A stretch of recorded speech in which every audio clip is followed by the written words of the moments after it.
Bo, bilang isa sa mga veterano ng team, nakita mo yung rain or shine ngayon, nanalo kahit walang import. Anong masasabi mo sa panalo ngayon? Siyempre, una masaya kasi ginagawa namin ng paraan kahit walang import, we still survive the game. And it's a boost to our confidence also na kaya namin mag-isang magandang start for us. So, hopefully, magtuloy-tuloy. Basically, kapag ganitong conference, mga bigs ang may pressure. At ito, nawalan lang, kumbaga nawalan din kayo ng big. At saka, small lineup kayo kanina. What was the game plan ng mga bigs, lalo na papasok na lang? Hindi kami naman, nagsabi lang sa amin ni Coach Sheng, huwag lang kami matatambangan. Huwag lang kami, alam mo yung sa simula pa lang ng laro, wala na kami dyan sa Manalo.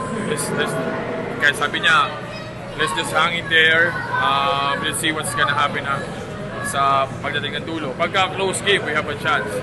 Pero pag tambakan, may hirapan kami. Tapos yun, siyempre, the usual game plan of coaching na we need to be in the fast-paced mode kasi nga, yun ang advantage namin as a team, as a young team. So, yun yung ginawa namin.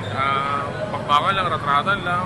Kagandahan lang sa amin kasi malalim yung rotation namin Coaching can use up to 15 Yun yung sinasabi niya na huwag niyong iisipin na yung papalit sa inyo is mas magaling kayo.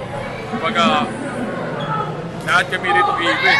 Diba? So, kung ano yung kayang gawin ng first group, kayang gawin ng second and third group. So, isang malaking kumbaga, kumpiyansa ni Coach Sheng sa akin.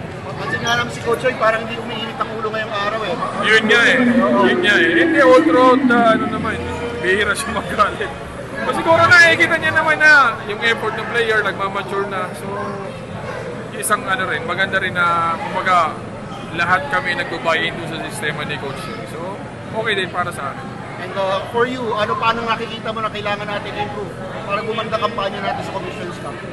Hindi ako lagi naman ako, as always, I want us to go to the playoffs healthy. Everybody's healthy. Kasi yun ang nagiging problema namin. Pagdating ng playoffs, na kami wear down na kami. Hindi na kami, kumbaga, nahihirapan na kami dahil may mga masakit na sa amin, may mga nararamdaman na. Sa akin lang is, as long as we were healthy all throughout the conference, I think we're fine. Thank you, Paul.